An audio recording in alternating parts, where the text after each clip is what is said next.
Olá, sejam bem-vindos novamente ao podcast da FEIPET. Estou aqui agora com duas grandes figuras, com o Alexandre e com o Márcio. Márcio, presidente da FENAC, e Alexandre, diretor comercial da Panelaço. E nós estávamos ali batendo um papo sobre gestão de pessoas e vamos trazer esse papo para cá. Mas antes eu gostaria de saber um pouco mais sobre as relações de vocês com a FEIPET, com a FENAC, como é que é. Conta para nós um pouco, Márcio, tu que está há 9 anos aí à frente da FENAC e trazendo para o nosso mercado a FEIPET.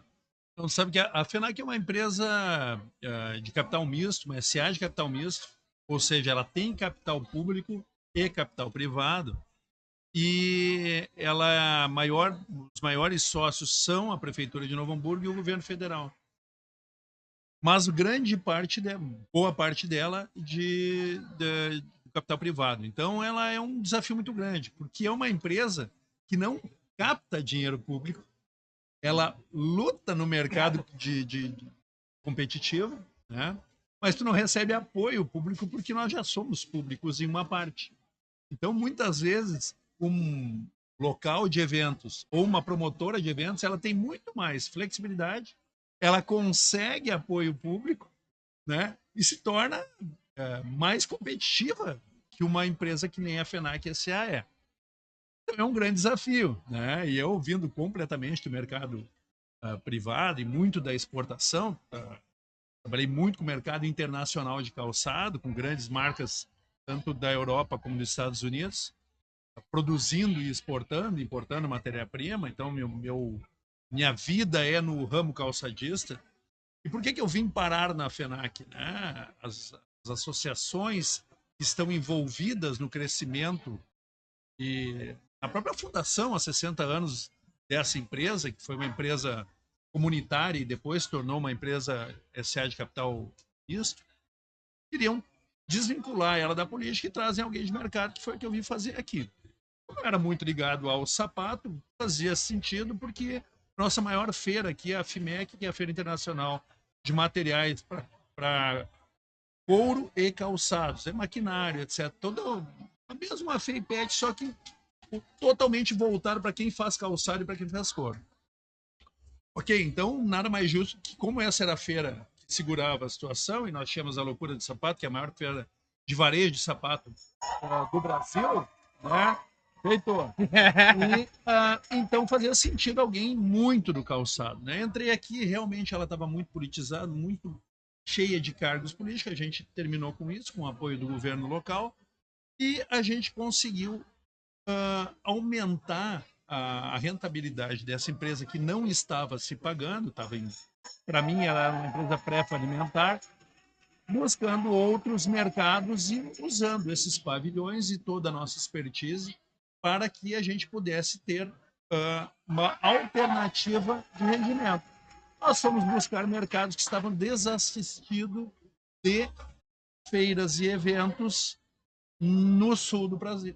Ou seja, vamos regionalizar feiras que atendam que já sejam bem atendidos no Brasil, mas que no sul não estejam bem atendidos, e vamos lá. As primeiras que a gente buscou a reparação automotiva, a gente foi para uma. E aí a reparação automotiva é a Reparasul que nós temos, né, que é de autopeças e conserto e reparação mesmo. Nós fizemos a Sulserv, que é agora dia 24 a 26 de junho, que atende hotelaria, panificação, restaurantes, boates, casas de espetáculo, etc., para atender esse tipo de entretenimento e a FEIPET, que a gente tinha ela aqui pequenininha, muito bem executada pelo promotor anterior e tal, mas nós compramos e ela saiu, quadruplicou o tamanho rapidamente. Nós estamos buscando aí que ela seja muito grande. Então, a FEIPET, então, a minha relação é essa. Pegar uma feira que ela não estava crescendo, buscar trazer para um modelo de feira que nós conhecíamos, utilizar nossos pavilhões e entrar nesse mercado pujante, crescente aí, mas entendendo como o mercado se posiciona para fazer uma feira absolutamente limpa, organizada, que prima pelo visitante, interessante para o expositor e facilitando o expositor com espaços não um espaço com preço justo, que ele pudesse ter um contato com esse mercado do sul do Brasil. E é uma coisa que a gente vem tendo sucesso, muita dificuldade ano passado por causa das enchentes, né? Nós ficamos aqui com 3.500 pessoas morando aqui 45 dias, nesse espaço aqui mesmo, né? Aliás, aqui mesmo era a recepção, né? Era a parte onde a gente recebia as pessoas. E nós tivemos essa situação que nós tivemos que fazer em novembro e logo 7 meses e pouco meses depois essa aqui. Então prejudicou um pouquinho, mas a gente tem certeza que em 2026 ela vem muito poderosa. Vamos para frente. Já me juntei tudo, né? Não era para ter falado Não, disso, já trouxe tudo e trouxe assim essa visão bem total da tua conexão, teu trabalho com a feira. E aí eu queria ver, Alexandre, da tua visão como expositor, porque tu esteve aqui nessa feira, nesse curto período, né? Então essa percepção do Márcio de que talvez era muito próximo, que o mercado não ia conseguir receber, suportar. Como é que tu como expositor, tu como um ente do mercado enxerga tanto o papel da FEIPET para o nosso mercado, bem como a gestão que vem vindo trazendo ao longo desses anos e o crescimento da feira? Então, eu palestrei ontem e trouxe um dado importante de mercado falando que o mercado pet no Brasil é 76 bilhões e o Rio Grande do Sul, né, é um estado maravilhoso em termos de cultura, de potencial de consumo, um dos maiores estados do Brasil, e não podia deixar de fora de ter uma feira e a FEIPET. Então, eu quero dar os parabéns, parabenizá-los de ter iniciativa. É a maior e praticamente a única feira que tem dentro do estado para o nosso segmento. Então, nós, como indústria fabricante, desde a primeira edição, estamos aqui apoiando. Já estamos aqui em vários anos consecutivos, sempre com um stand maior, melhor, né, subindo o nível aqui da régua, em termos de qualidade, para a feira também poder evoluir e se desenvolver. Então, nós somos muito apoiadores e a gente tem que agradecer muito, dar os parabéns para vocês aí que estão organizando, por apoiar o nosso segmento no desenvolvimento. E a gente, para nós é muito importante também porque o Rio Grande do Sul é o nosso maior mercado. Hoje 62% do nosso faturamento está aqui no estado, então a gente pretende estar aqui também nas próximas edições, se aproximando do nosso cliente, captando novos clientes. Temos muito ainda por fazer, construir uma marca.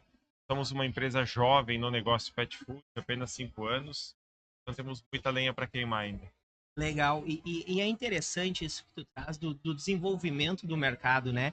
E conversando com vocês e ouvindo um pouco das histórias, tanto da gestão na Panelaço, quanto da gestão, essa história de reestruturar a empresa, tirar os cargos públicos, os cargos políticos, bem como num ambiente de crise, como tu viveu.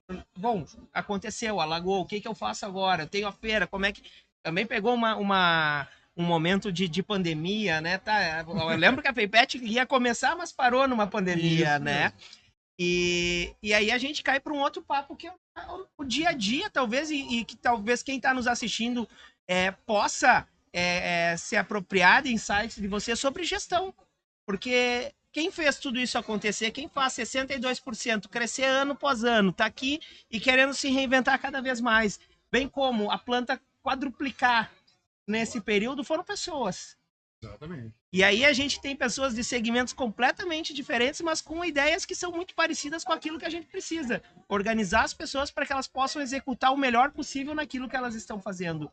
Né? Como é que vocês veem isso e como isso pode ser aplicado para o empreendedor do mercado? Bom, eu posso usar como exemplo, e aí eu vou tirar uma coisa que talvez não seja tão comum, porque se eu vou falar de gestão de pessoas dentro de algumas estruturas, elas são muito diversas. Aqui eu tenho 7 gerentes. Eu tenho 7 feiras diferentes. Por isso que eu vou dar um exemplo muito pequenininho. Eu não sou um proprietário, eu sou o diretor-presidente, o CEO dessa empresa. O meu entendimento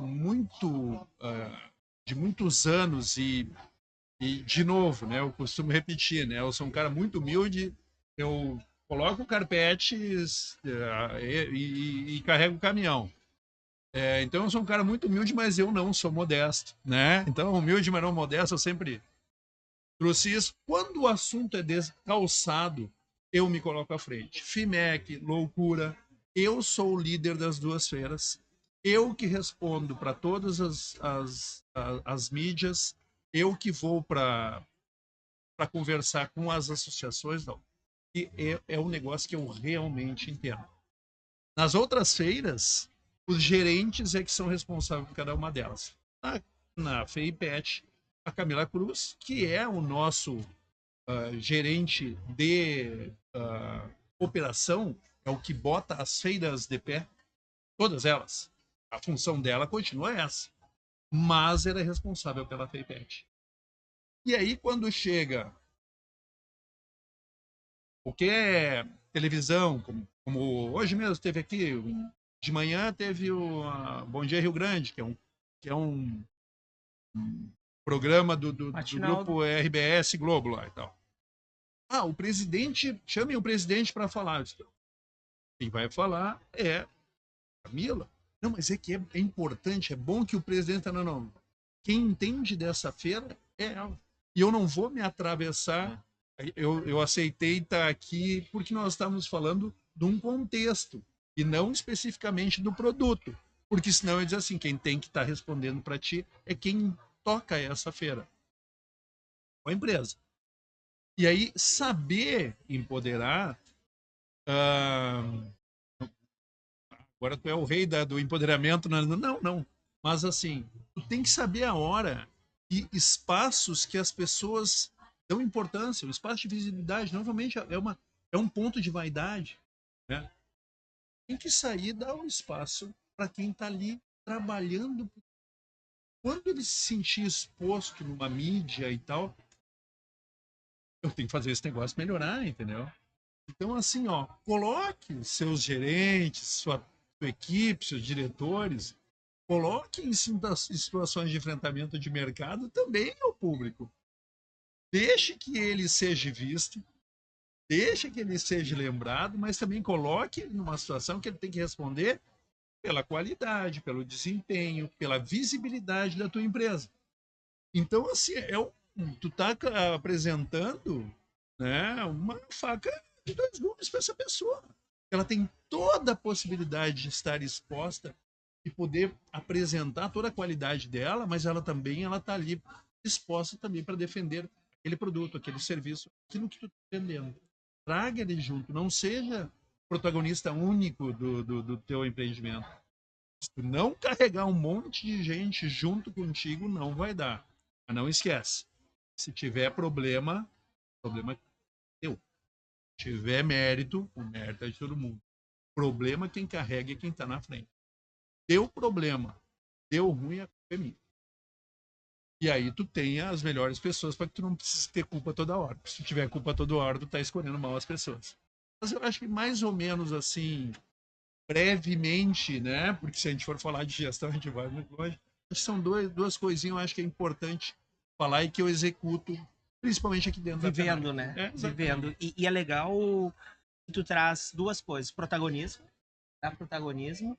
E o empoderar vai ser naquele, olha, eu tô te dando pista, mas eu tô aqui na retaguarda. Venci, Bernardinho diz, né? Venci, olhe pela janela, né? Perdi, olhe pro espelho. Isso. E aí, Alexandre, tu acha o cara que vem do sapato, que é totalmente um outro mundo, nada a ver com o mundo pet.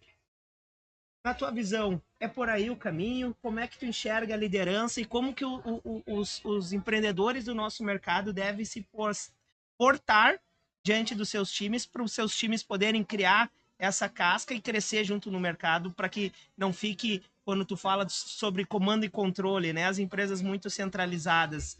Como é que tu traria isso para o nosso espectador? Então, tem uma frase que eu gosto muito que diz: se você não tem vendas, você quebra na hora. E se tu não tem gestão, tu quebra daqui a pouco.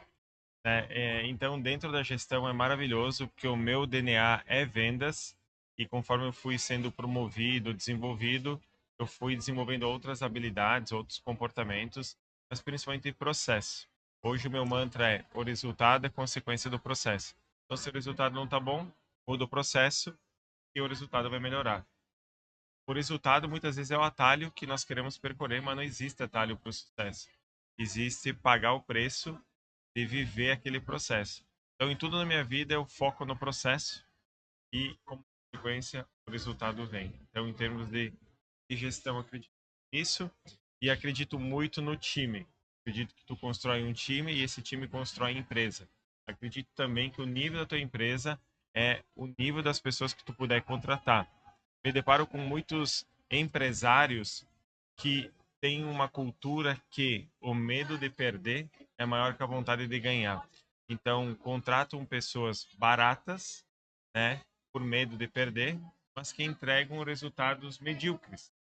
E muitas vezes essas pessoas não têm autorresponsabilidade de entender, de olhar para dentro, olhar para si e ver que montaram um time fraco.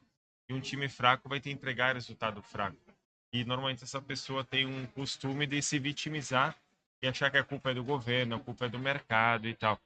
Eu costumo dizer que mesmo que o teu mercado está caindo, tem tudo para crescer. Porque se o teu mercado está crescendo, tu mesmo sendo ruim, tu vai crescer.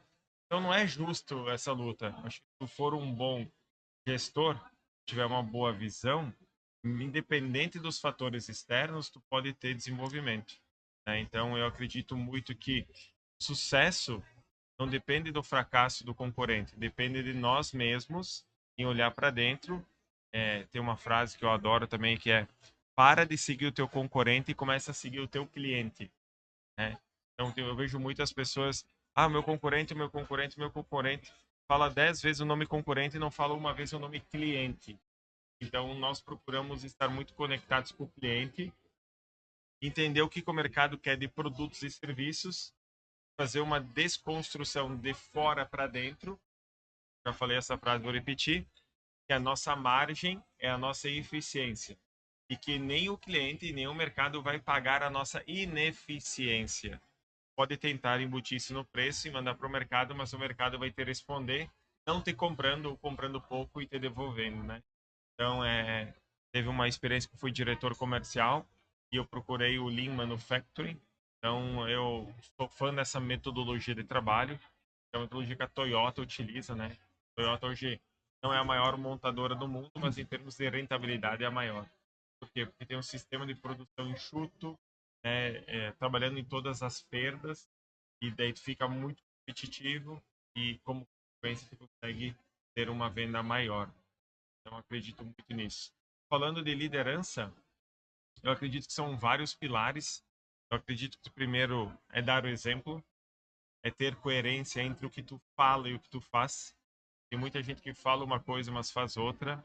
É ter humildade em ouvir e ter uma escuta ativa. Eu acho que o verdadeiro líder está aqui para servir. Acredito que dentro ainda, né, da liderança com gestão, e quem não sabe fazer gestão faz pressão. Quem não sabe fazer gestão faz pressão. Eu quero que tu bata a meta e te vira. Não. Eu gosto de dar a visão aonde nós vamos chegar e eu mostro como nós vamos chegar lá. Fazendo isso, isso e isso, nós vamos ter tal resultado e esse resultado é um passo, é um degrau para isso, né? Então, acredito que é um misto entre liderança e gestão. Então, tem muita humildade para ter uma escuta ativa, para entrar numa conversa genuína, para não defender a tua ideia, e sim para ouvir o que outra pessoa está dizendo. Eu mesmo evolui muito em relação a isso. Sou um cara que quero sempre defender as minhas ideias, mas eu estou aprendendo, estou no processo de ter uma escuta ativa genuína, ouvir o que a pessoa está falando, faz. E é uma frase clichê, mas eu estou adotando para minha vida que a sabedoria começa na dúvida, né? Então, quanto mais experiente, mais sucesso a gente vai tendo, esse sucesso vai inflando o nosso ego, vai nos deixando cego.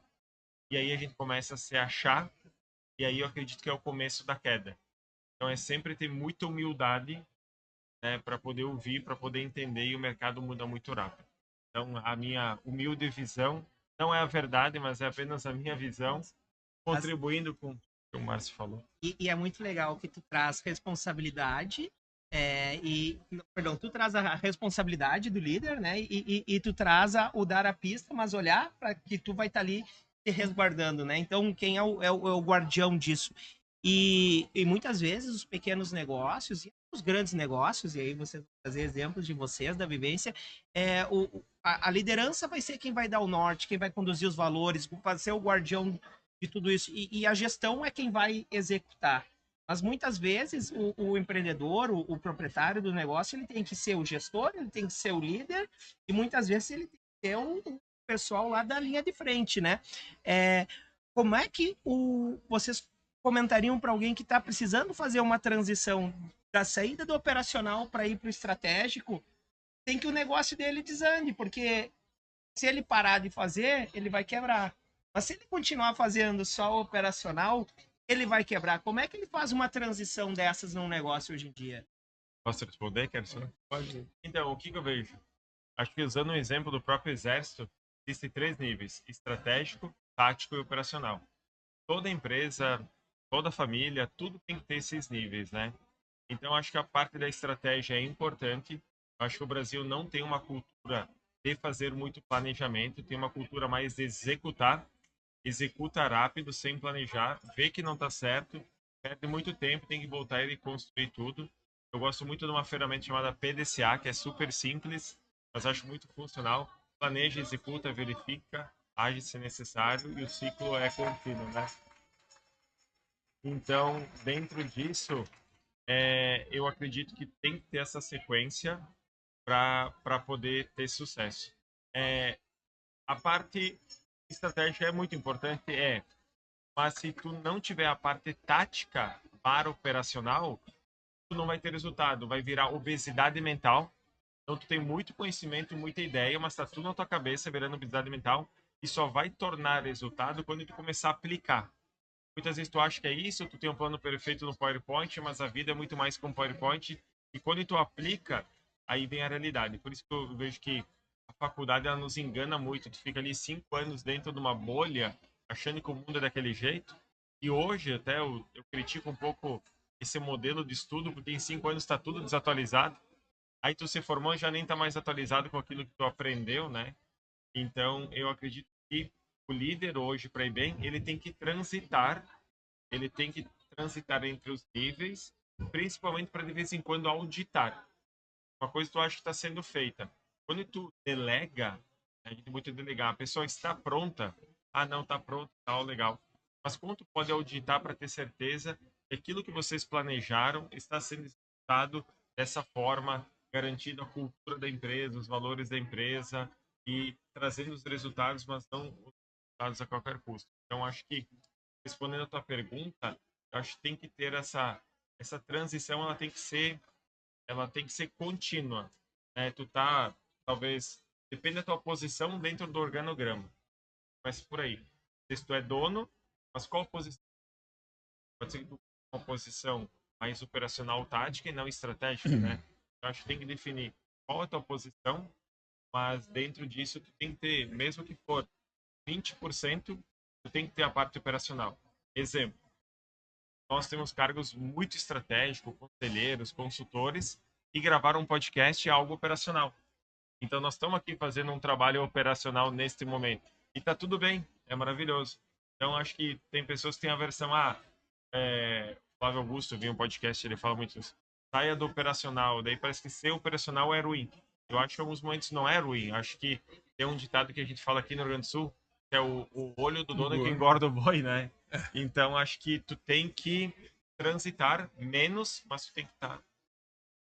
Exatamente. Assim, eu vou me arriscar a falar para o empreendedor menor ainda. Tá?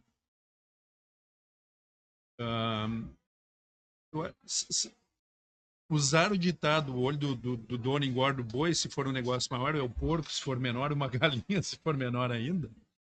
Ele é muito importante. E tem uma coisa que acaba acontecendo que acaba com as empresas que estão iniciando crescendo. Tem uma coisa que tu vai ter que entender no crescimento da tua empresa, e quando tu tiver para subir o degrau, que tu vai ter que ter mais, tu vai deixar de ser o faz tudo para compor, né, primeiro saber quais são as suas habilidades. Tu realmente é um grande vendedor que tá ali na operação, ele vai ter que eu sempre digo assim, cada um é um tipo de pessoa e praticando um certo esporte, vamos dizer assim. Se tu é um bom batedor, contrata um bom levantador do vôlei. Se for um bom centroavante, pô, pega um cara que te sirva, né? Nesse sentido. Mas uma coisa prática, quando tu está crescendo, a primeira coisa que tu vai ter em termos de indicadores, de separação, é o bolso do CPF, não tem nada a ver com o faturamento do CNPJ. Às vezes, não, mas tu está indo muito lá para. Nós estamos falando mais. Não, não. O que mais quebra a empresa hoje, antes de entender que ele vai executar um trabalho de liderança, é que ele já misturou os pilas, sendo bem gaúcho. Tá? E a partir daí, se ele não souber que o crescimento dele vai ter que ser embasado, e talvez quando ele der o passo para cima, ele vai ter que estar mais. Se ele não estava com muito dinheiro, ele vai ficar miserável antes de ter. Ele cuida primeiro do dinheiro. Depois tu for investir um pouquinho desse teu dinheiro mais, lógico, tu vai olhar equipamento dentro da cidade do negócio, mas traz gente que possa compor contigo de verdade. Tu possa trazer gente que vai compor contigo mesmo. Tu vai poder chamar de time. Né? Talvez esse seja o melhor investimento que tu possa fazer, né? E, gente. A diferença é time e bando, né? É aquela. Tem um monte de gente que não sabe mais para onde tu vai. E é interessante quando tu traz isso da empresa rica de dono pobre, né? Que tu tem que primeiro cuida do caixa da tua empresa, mas das reflexões que o dono tem que fazer, que o empresário tem que fazer, e elas são reflexões muito solitárias, porque ele não tem com quem dividir isso. E na experiência da vivência de vocês, que quanto mais tu vai subindo na carreira, mais o topo fica vazio. Com quem vocês dividem? Com quem vocês dividem? Como é que faz essa troca? Nós temos uma vantagem, tá? Porque nós dois trabalhamos com outras empresas, né? Tanto também trabalha colaborando com algumas empresas. Eu também tenho uma empresa de consultoria que eu colaboro com outros, então talvez a gente não sinta o vazio do crescimento, porque a gente acaba preenchendo, né, esses vazios. Essa situação em outras empresas. Então a gente acaba. Mas eu acho que cabe. Primeiro, assim, não te afasta dos teus grandes amigos. Né? Dinheiro é efêmero, né? As amizades, assim, principalmente pessoas, amigos, mas amigos que também estão numa mesma vibe. Amanhã eu vou ter um encontro com 7, 8 caras. Nossa ligação é voleibol. Já fui diretor da Vôlei Sul, fiz parte da direção da Frangosul Ginástica, que foi o primeiro campeão da Superliga de Vôlei. E já tive também, eu fui consultor do Estado do Vale, Estado de Novo Hamburgo, quando eu sempre tive envolvido nisso, né? Agora estou em cima da construção do esporte muito nosso aqui, muito germânico, que é o Faustball, o punhobol, que estão indo para os Jogos Mundiais na China, com a seleção brasileira. Eu sempre estou envolvido com esse tipo de coisa. E de pessoas que são de sucesso, são teus amigos, e tu consegue trabalhar, conversar, ouvindo, colaborando, mas sem interesse comercial, porque tu está num ambiente que tu não está vendendo ou comercializando e tal. Então, mantenha boas relações de pessoas que estão num nível de sofrimento e satisfação parecido com o teu, né? E cuidado para não cair nas vicissitudes da vida, né? Cara, não é o whisky de tantos mil, a garrafa de vinho de tantos mil, que tu vai te fazer melhor do que um do outro. Pode usufruir disso, deve, né? O sucesso traz alguns prazeres bacanas, né? Mas mantenha sempre esse link com pessoas realmente importantes que são construtivas na tua vida. Eles também estão lutando, não adianta tu ficar só no teu pequeno mundo. Busca gente que se conecte contigo, né? Conviver com quem tá sujo né? de suor, né? A gente né? tá falando assim, né? Como é que é? Se ajuda o CPF ou o CNPJ? Tem alguns momentos que eles estão muito separados. e que eles necessitam de cuidado diferente, né? E a gente tem que cuidar da gente mesmo. Eu cuido assim, eu me cuido cultivando amizades muito legais de gente batalhadora, de gente que acha que trabalho é um negócio bacana, né? Embora desfrute da vida de maneira legal. Eu acredito, tem uma frase que eu aprendi, é uma frase forte, mas acho que é verdadeira. Não sangre em tanque de tubarões. Essa frase é forte, não sangre em tanque de tubarões. Então tem pessoas que querem teu bem e infelizmente tem pessoas que não querem teu bem. Então quando tu tem algum problema, alguma dificuldade, às vezes a gente quer compartilhar com algumas pessoas que não estão prontas para ouvir aquilo, não tem capacidade nem técnica nem emocional para te orientar ou suportar. Normalmente tem pessoas que às vezes a gente era quando vai pedir conselho para quem tem menos do que nós, para quem é mais do que nós, quando a gente quer coisas diferentes. Então, eu procuro me apoiar em pessoas de sucesso. Para mim, pessoas de sucesso não necessariamente têm dinheiro, mas são bem resolvidas espiritualmente, têm um casamento de sucesso, e são referências para mim em algumas áreas. Então, se eu estou com um problema espiritual, eu vou procurar alguém que tem referência espiritual. Se é no relacionamento, se é em finanças, se é no trabalho, se é desafio. Estava trocando uma ideia com o Márcio, que é um cara que tem muita experiência. Então, eu estava trocando uma ideia com ele e já estava pegando alguns insights até de como melhorar para mim mesmo. Então, eu estou sempre me admirando com pessoas que é referência e já estão no nível maior de onde eu estou. Então, estou me apoiando e se um dia eu tiver problema, eu vou procurar uma pessoa mais madura. Uma pessoa madura, porque tu nunca vai ser criticado por alguém que fez mais do que tu. Sempre tem alguém que tu fez menos, né? A pessoa que tu tá lá gravando um vídeo, um podcast, que tu fez alguma coisa errada, você, parabéns, cara, eu comecei assim, é assim mesmo. Agora, a pessoa que não tem coragem, mas gostaria de estar aqui, e talvez vai estar assistindo, ela vai estar te criticando. Então, tu sempre vai ser criticado por alguém que quer fazer o que tu tá fazendo, mas não tem coragem. Então, esse tipo de pessoa pode pedir opinião, no meu ver. Tu tem que estar assessorado e buscar de pessoas maduras, de pessoas experientes, de pessoas, cara, eu já passei por isso, fica tranquilo, vai dar certo, dá tempo ao tempo, vou fazer isso, faz aquilo. Então, eu procuro me portar desta forma. Demais essa conversa. Eu acho que a gente podia ficar falando mais 4, 5 horas aqui, porque falar de pessoas, falar de mercado e falando pro mercado pet, mas se alguém que não é do mercado pet está assistindo isso, faz todo sentido também, porque por mais que seja pet, nosso mercado, quem move eles são. Um prazer bater esse papo com vocês. Queria agradecer muito, te agradecer principalmente por ter encampado a feira, por ter colocado boas pessoas para tocar a feira. Então, parabéns por mais uma FeiPet. Obrigado por acreditar na feira e potencializando. E obrigado a vocês que ficaram conosco aqui até agora. Até a próxima. Tchau, tchau. Tchau, obrigado.